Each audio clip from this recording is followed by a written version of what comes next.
Samantha across New Horizons. Hi dear darling, I shall we see what's going on our lovely island of Fawnhallow today in a bit of a late night recording.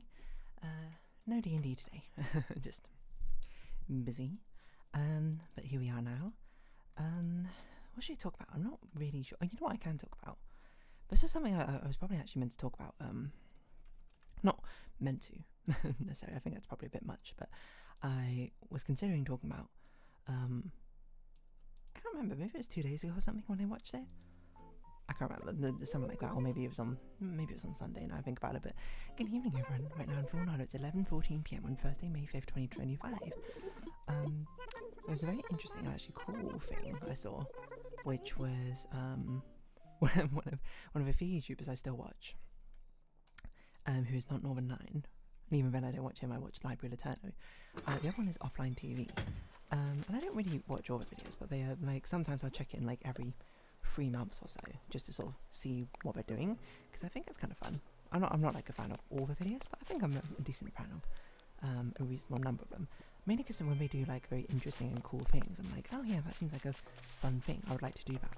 And the most recent one was actually not the most recent one, I think. but there's one which was like crushing things with a tungsten cube, which I was like, okay. I mean, I watched a bit of it and I was just like, okay, I don't think this is for me.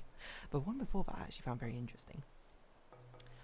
But essentially there was the title. I mean, obviously they're doing it for engagement, but it was like, oh, we became K-pop stars in 72 hours. But the core concept of the video was them basically going through similar training, I suppose, or motions for a K-pop artist. You know, they recorded a song, they got stylized, did a photo shoot, and then learned a dance, not for the entire song, but for quite a bit of the song, and within 72 hours, which is very impressive, I must say. Like, that's a lot to do. And that's definitely one I watched and was like, I would love to try that. That seems like so fun. It also sounds incredibly exhausting, so perhaps I would, you know, end up regretting it by the time I'm doing it. But I mean, that's the thing with trying these experiences. They're pretty cool. Now we might be like, would you want to be a K-pop star? Probably not. I think it could be fun, maybe, to be a pop star, but I don't know if that lifestyle would be for me. I don't know. It's hard to say because obviously I've never tried it. But I think if anything, I would do a thing, and then I would do it until I'm like, I don't want to do this anymore, and then I would just retire off whatever money I had. Unless I didn't have a lot of money, then I guess I wouldn't. But I would say that like a 72-hour sort of like crash course experience would be very cool. I mean, obviously they have a lot more funding from that sort of thing, and probably this is not going to be something I end up trying. But it seems very cool because it ticks a lot of boxes for me, which I'm like, this is very fun. Like the first thing they did, I mean, you can watch a video, there's not like much spoilers, it's more just about the experience of it.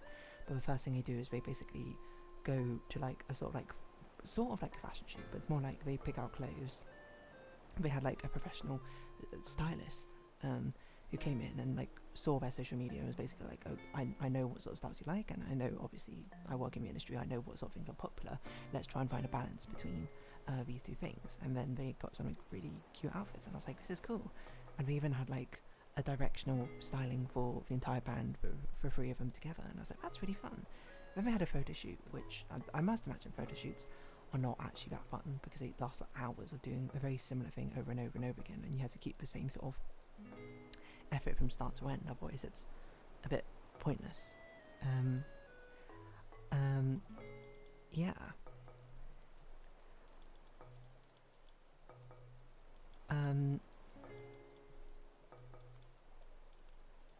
I'm trying to think what else to say about it. I thought like it's definitely something I'd be like, I would love to try that as an experience, but as a career, I'm not sure.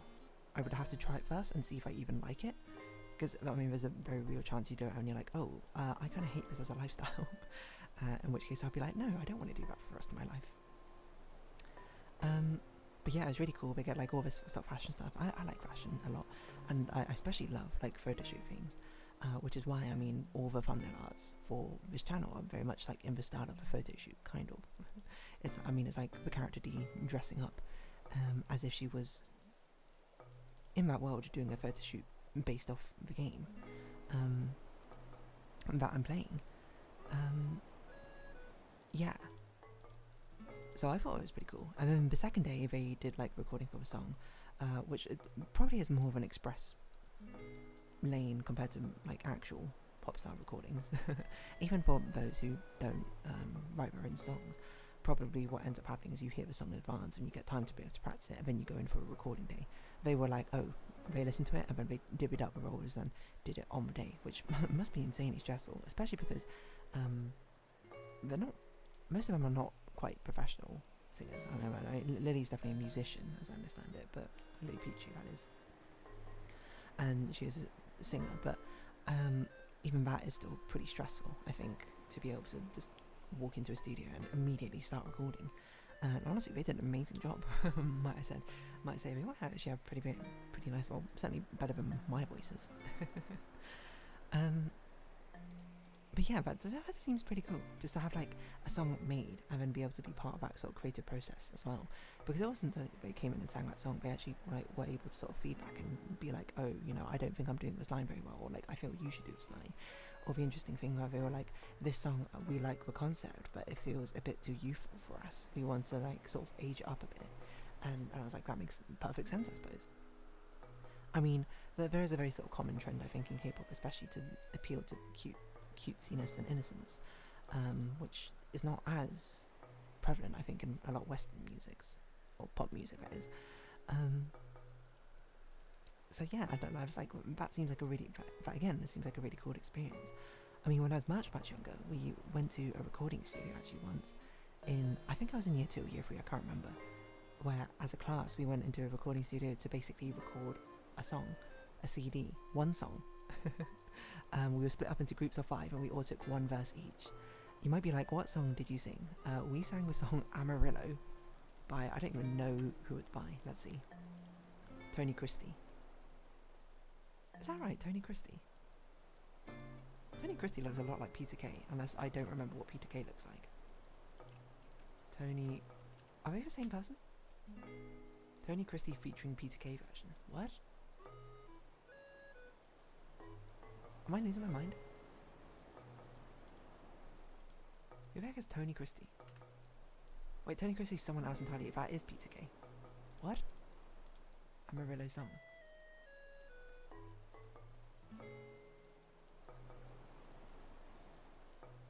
Maybe Peter Kay's just one acting in it? I don't know.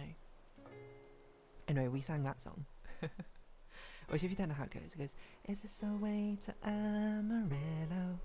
Every night I've been hugging my pillow, dreaming dreams of Amarillo, and the sweet Marie who waits on me," something like that. Maria. And I remember the verse I sang. It was verse 5. And it goes, "For the sweet Maria, and the guy that's coming to see her." I completely forgot about the song. And then the next verse goes like, "And every mountain highway, where I wear my hat," something like that. "That's where my baby's at." Oh man, flashbacks. Anyway, I actually really liked that recording studio experience. Maybe because I think it was novel. It's like very unusual, I think, to do during school time. You sort of, I remember being in that recording thing, the fact that we could all talk to the microphones and all hear each other because of feedback. The people who were doing the music mixing were like in another room, like speaking to us, and then we just like sang our piece, and then that was it. And I was like, oh, that's such a shame that was it, because that was so fun. So I think I would very much enjoy that. Yeah. And then the final thing I did is basically learn a dance, which I think might be, for me personally, would definitely be the hardest part, because it seems the most physically demanding. While I certainly feel like I have a certain good memory for learning steps in a row, I think execution is another thing. It requires a certain level of dexterity, which I probably don't quite possess. But I think it would be like a really fun experience. And me being me, I sort of was just like, oh, you know, I'm surprised I only learned the chorus. So when I thought about it more, and I was like, it's probably difficult to learn an entire dance routine in a day if you're not actually a dancer, right? But knowing me, like, if I was doing that same sort of thing, I'd be like, we're staying here from the entire day until I learn this dance from beginning to end. Because I'm like, I know, part of me is sort of like in for a penny, in for a pound, right? I'd want to do the entire thing. I want to get like a fashion shoot with many different outfits, a concept for like a music video, shoot a music video, that sort of thing. At which point I think that is just literally what they do for a career rather than a 72-hour tasting session. So, but yeah, I mean, I was speaking about it because I was like, this is a really cool idea for a video. And it's actually a question I think I discussed with a friend before. I can't remember. I think because we tried to do a K-pop dance before. It's actually like twice I think we've tried to do a K-pop dance. We tried to do Likey, and we tried to do what was the other one we tried to do? Oh, Dynamite by BTS, and twice in BTS respectively. And we spent like an entire evening, and we basically just learned like the chorus. But I think in all the cases it was I learned the dance basically sort of beforehand, when we just like I tried to teach it to everyone. Was it a fun experience? I think it was a very silly experience, and you know I still remember a lot of the dance, like BB cream pa pa. You can't see me, but BB cream pa pa pa, lipstick and a mama, da da da da da da da bouquet, da da da da da da da da da da da da da da da da. Because I think it's quite fun, you know. Even though I don't consider myself a dancer or anything, I think I always say about K-pop is while the music I like it about the same level I like regular pop. The thing I like about K-pop is the fact that it's sort of this marriage of like dancing, performance, and visuals and vocals, which all sort of come together. It feels like a very sort of all-round music creative product, I guess. It's obviously very heavily productized and, you know, capitalism and whatnot. I'm not going to go into that.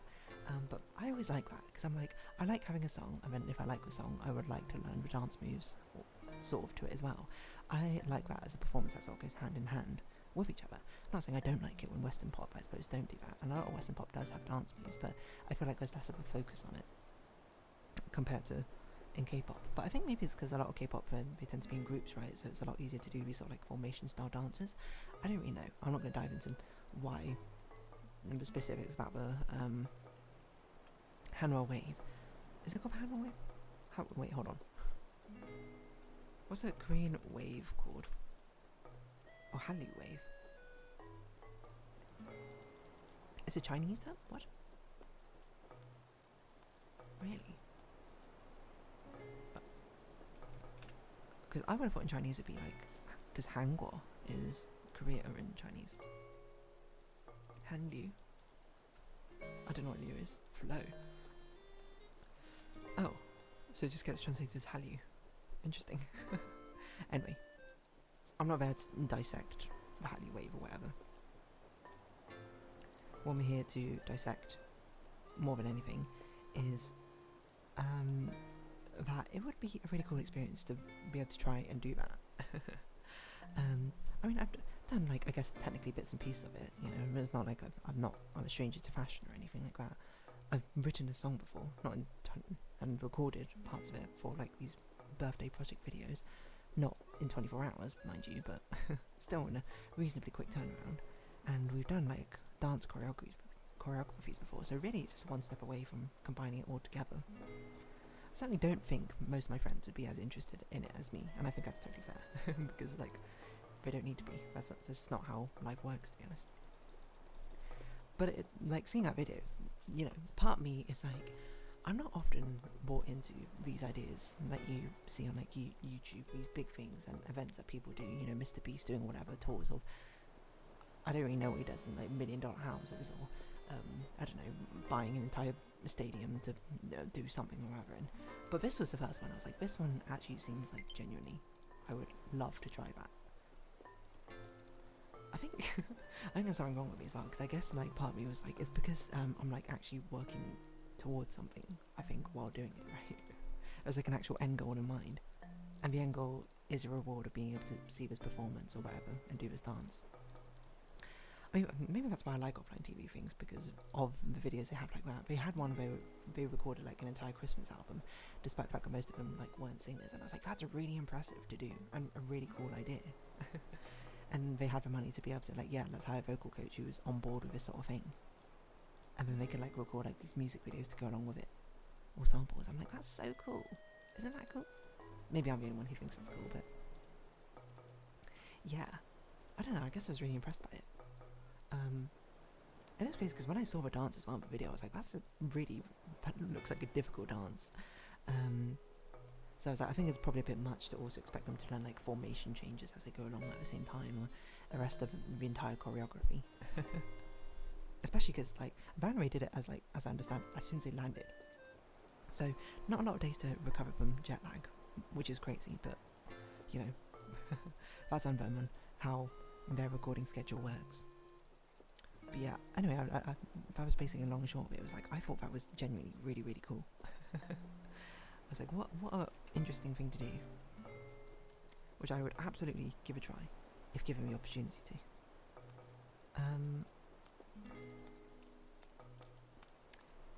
Yeah, what else can I say about it? I don't know. Do I think I'd be any good? I think I would be a good student in the sense that I would be very much like, okay, tell me exactly what I'm doing wrong. You can give me feedback. I'm going to take it exactly on board. I would probably take it, unsurprisingly, very, very seriously. And basically be like, I'm going to waste these people's time if I'm not trying 100%, even though this is obviously not something I've done before. So I think probably, I'm trying to think, like, I'm trying to think within my own friend group if I did it. Because obviously I can't compare to the offline TV people, and like, I don't know them, like, at all. So I think it's a bit judgmental, but I do know my friends. And almost certainly, I think on reflection, I would be the one who would try the hardest. Or one of the hardest at it. And like fully commit the entire time. But I also think, and you know, I'd be very biased towards it because I think it does land a lot more squarely within my interests compared to quite a few of my friends. Which I think is totally fair. That's just kind of how it works. Different people have different interests. But yeah, anyway, the song's actually quite catchy. It's like, never have I ever wanted more than love, never have I ever wanted more than touch, something like that. I can't really remember it that well. I'm sorry, I'm not streaming it, I don't have it on repeat. But I do like the commitment to the bit. They even had like a lyric video up, I think, on, I think it was, I don't know if it's one of the official channels or not, but like they had the offline TV logo, but I am a bit surprised like, they didn't end up recording like a proper music video for it. I guess they'd have to do it like in 96 hours, but then they could have been like, we became K-pop stars in 100 hours or something. Just have a 4th day of recording a music video or something. Because they went through the effort of doing like the promo material on it and the album covers, etc, etc. I'm like, that's, you know, you could have done maybe like a short music video for the dance part, maybe? I don't know. Doesn't mean there has to be dancing in the entire thing either. Anyway, I was looking like, yeah, Offline TV Plus. This is, oh, don't listen to that. Yeah, this is our official channel. The colour-coded lyrics, I think, is such a K-pop thing to see. Mainly because, again, in K-pop they have a lot of different people within the group who sing different parts, so having colour-coded makes you be able to see who sings which part. Anyway, becoming pop stars in 72 hours. Do I think I could do it? I don't think I could do it as nearly as well as they did, to be honest. But I think I would try. I guess you never know until you try it yourself. But anyway, I thought that was just like a cool experience. Probably one of the few times I found, like, I'm not sure envy's the right word, but just like a, wow, that seems cool, while watching a video. I think most of the time I watch videos. I mean, maybe it's because I watch Novel 9, I'm like, I'm here just to be entertained. But it's one of the few times I watched it and been like, damn, I would want to try that. I guess I would want to try most of the things I see in YouTube videos, but I think this is a different desire, maybe because it sort of overlaps with things I'm actually interested in more. I don't know. Anyway, the concept of it is cool, so congrats to them. Anyway, I'm going to round this episode up here, so if you have been watching, thank you very much. It's been Animal Crossing New Horizons. I've been Dear Darling. Likes, comments, subscription, shares, greatly appreciated. Social Discord down below. Hope to see each other again, but for now, it's our farewells. Until next time. Bye-bye for now.